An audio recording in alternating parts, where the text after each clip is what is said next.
Welcome to the first episode of the Funny Story Podcast. As always, I'm your host, stand-up comedian Chris Diorio. This first episode's special to me, as I decided to set things off in the proper tone. You'll hear two stories today, both of them personal stories from me, because I wanted to go ahead and put my money where my mouth is. So do me a favor, sit back, relax, check out these two funny stories from me, and don't forget, like, share, and subscribe so you can get more episodes of the Funny Story Podcast delivered right to your inbox. Enjoy.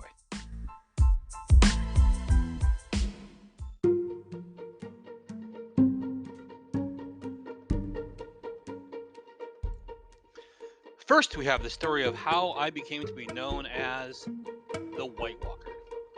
When I was living in downtown Charlotte, my buddy and I lived in the same apartment building. And one Halloween, we decided to go check out the scenery, if you catch my drift. As we walk out of the building, immediately, a homeless man runs up to me and asks me for money. And even faster than that, I said, no. And he goes, hey, no problem, man. And thanks for not kicking my ass. And look, I get it. Even though I had no intention of harming this man, you're looking at 200 pounds of twisted steel and sex appeal right here. So I said, you're welcome. No harm, no foul, and I showed mercy. 2 days later, heading to a charity event with the same dude, and we walk past a couple more homeless gentlemen on a bench. One of them yells something in homeless, I'm not entirely sure, and I turn around to see his buddy slap him on the chest and go, man, do you know who that is? That dude will fuck you up. Okay, little old me? Look, I get it.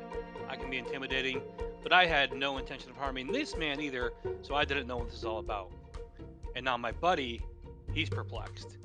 And he looks at me and he's like, hey, that's kind of weird, right?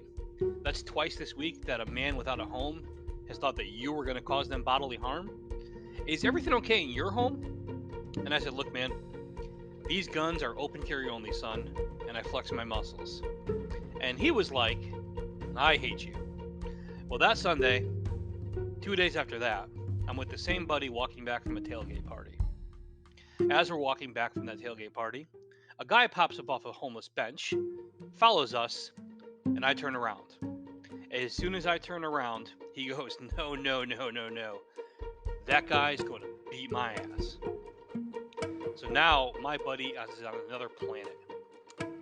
He's like, what the fuck? Are you blacking out at night and beating up homeless people? And I'm like, dude, I don't know. Maybe they think I'm somebody else. Maybe they think I'm the guy from The Shield and don't realize it's not real. I don't know what to tell you. So we go home, and I'm thinking about it. And part of what makes me a stand-up comic is the fact that I'm a bit of a dick, and I can't just let this go. So the next day, I call my buddy, and I said, hey man, I figured out what's going on with the homeless people. And he said, no you didn't. And I said, no dude, seriously. So last night, I went around town, and I saw a bunch of them gathered around one of those trash can fires. And I asked them if they knew what was up.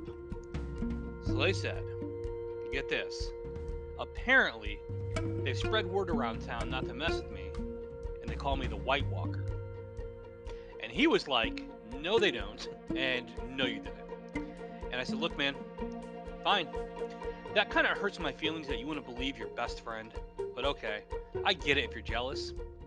So for the next few months, I spend my entire life doing two things. One, I tell everybody I ever meet and ever will meet the same story about my new nickname. But second, and most importantly, I start carrying single dollar bills with me wherever I go. And every time one of them asks me for money, I give them $1. And when they say thank you, I say, no problem. Just tell your friends that the Whitewalker took care of you. I spent $347 doing this, just waiting and hoping for that sweet, sweet payoff. Finally, about 6 months later, Valentine's Day. We're walking through the city, going to a nice restaurant uptown Charlotte. I'm with that same buddy. We both had our girlfriends with us. And the entire time we're walking up and down those streets, I'm just scanning the streets, praying that this pays off for me. Finally, like 2 blocks from our place, I see one of my subjects. I am tingling with excitement. He looks at me, and we lock eyes. And I'm like, please say it. Please say it. Please say it. Please say it. And he looks at me and he opens his mouth, and first he goes, yo, man, can I get $1? And I go, what? And he goes, oh shit, Whitewalker, what up, baby? I felt like I just fucked Mother Earth. My friends dropped their leftovers and just stood there in silence. My buddy was like, what the fuck did you do? And I could not have been more childish. I was just like, I told you so. But fortunately, I've done a lot of growing up since then. However, to this day, I will admit that I have not yet grown up enough to ever tell them the truth until they listen to this podcast. And that, folks, is the story of how I, Chris Diorio, became to be known as the Whitewalker. I moved back to my hometown. Of course, by this time, I had completely forgotten about the fact that I had ever gotten a speeding ticket.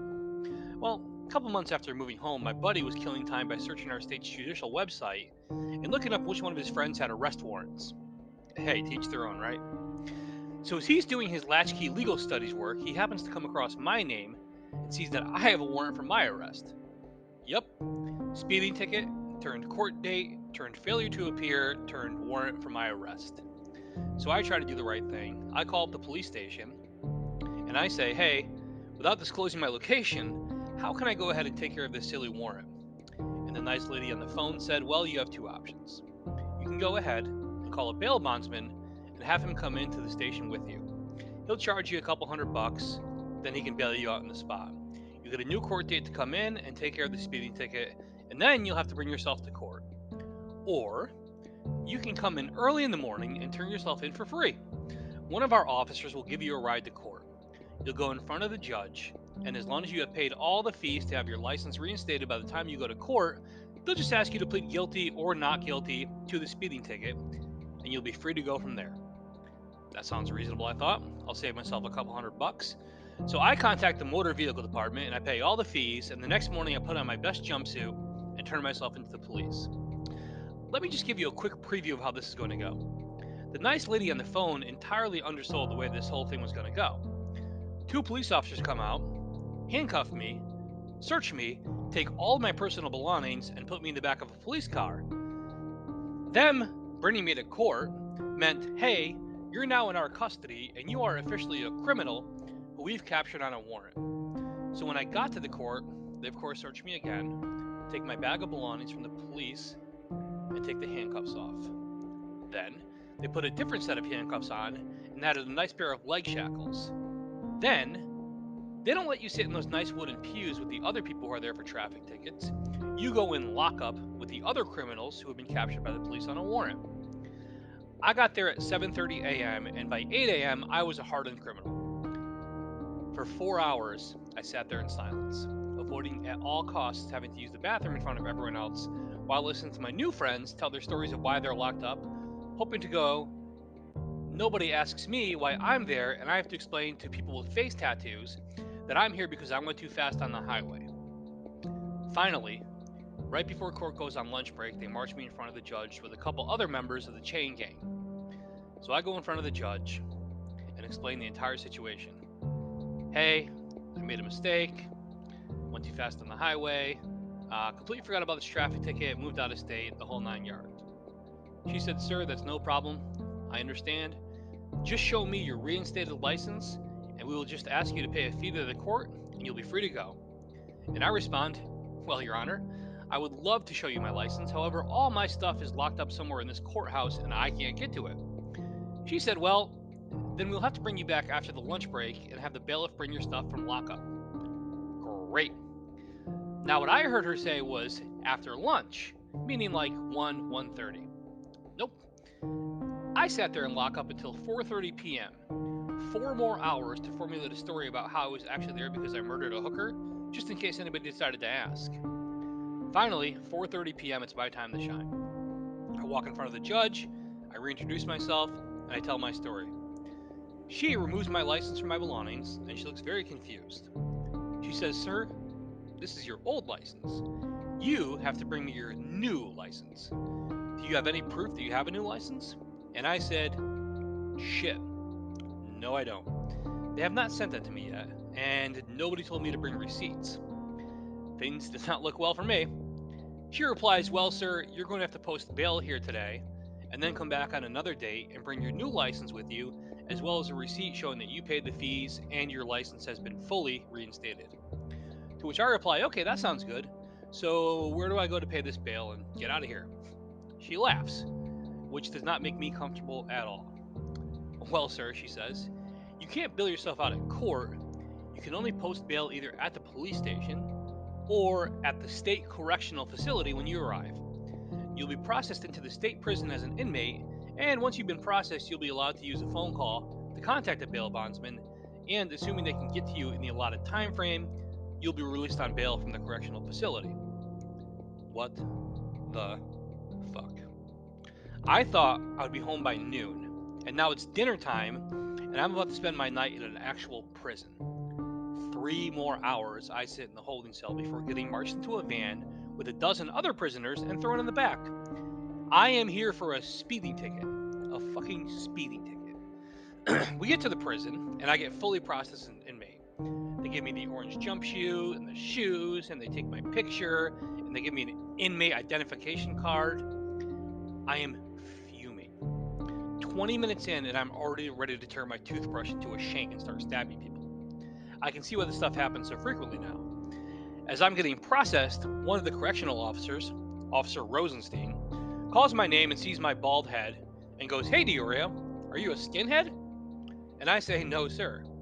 Now, Officer Rosenstein, who also has a bald head, says, "Are you sure? Because we're recruiting." To which I respond, "No offense, sir, but I didn't think Rosenstein was a particularly popular name for skinheads." He actually laughed and said, "Well, we're getting so desperate we're recruiting Jews now." Great, so I've made a friend. This takes 2 more hours until I'm finally put into a holding cell and get access to a payphone. I try calling my mom collect. Bonus. My mom was getting harassed by an old family member, so she had collect calling blocked on her phone. Son of a bitch. Finally, after getting off the other prisoners to use the phone, I get a hold of my grandmother. My grandmother said she would call my mother and get back to me. 30 minutes later, I get back on the phone with my grandma, and she has great news. "I talked to your mom. She knows what's going on. Your brother is on the way to the jail with a bail bondsman." Fantastic. I am done here. Obliviously, I wave over one of the correctional officers and I say, "Excuse me, officer. I've been informed that my bail has been posted, so you can go ahead and let me out now." He goes, "Fuck you and shut up. Bail doesn't start till 10 p.m. I went from waking up this morning a free man, and 12 hours later, I was a caged savage. I was pacing back and forth. If anyone looked at me the wrong way, I was ready to fight. I kept walking out of my cell and risked the CEOs beating me back. It took me less than a normal workday for some people to go from happy-go-lucky dude to a character from Oz. Finally, they processed me out. I had to wait another 45 minutes in a holding cell with the one other lucky guy who got bailed out that night, who thought I was an Irish immigrant and talked to me into giving him a ride home. When those doors opened and I saw my brother there, I literally kissed the ground. I almost kissed him, I was so happy. First thing I did, got out, grabbed those car keys, hopped in the car, and sped home as fast as I could. Folks, thank you for tuning into this episode of the Funny Story Podcast. I am always, as always, your host, Chris Diorio, and we cannot wait to see you again. Thank you for tuning in.